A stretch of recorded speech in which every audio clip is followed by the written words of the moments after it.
Почитувани Петре Шилегов, пред луксузната зграда Дивоградба нема поставено ниту задолжителна информативна табла со имиња на проектантот, инвеститорот, изведувачот, кој врши надзор над работата и најважното, бројот на дозволата за градење. Па Шилегов, имаш ли ти воопшто дозвола за градење? Кој ти ја издал таа дозвола за градба над дозволеното? Колку комунали имаш платено за тоа?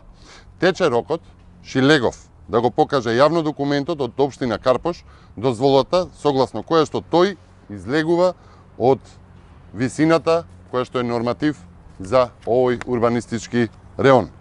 А покрај дозволата за градба, Шилегов нека го покаже исклучениот договор со изведувачот. Дали е тоа фирма која што има некаква врска со тендерите во град Скопје?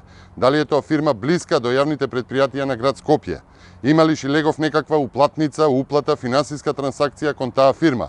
Дали се работи за компензација или можеби благодарница за добиен тендер, работа за град Скопје или јавно предпријатие под град Скопје?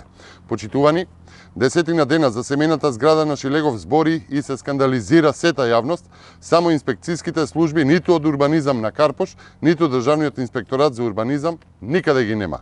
Нема полошо од СДСМ, за Скопје нема полошо од Шилегов.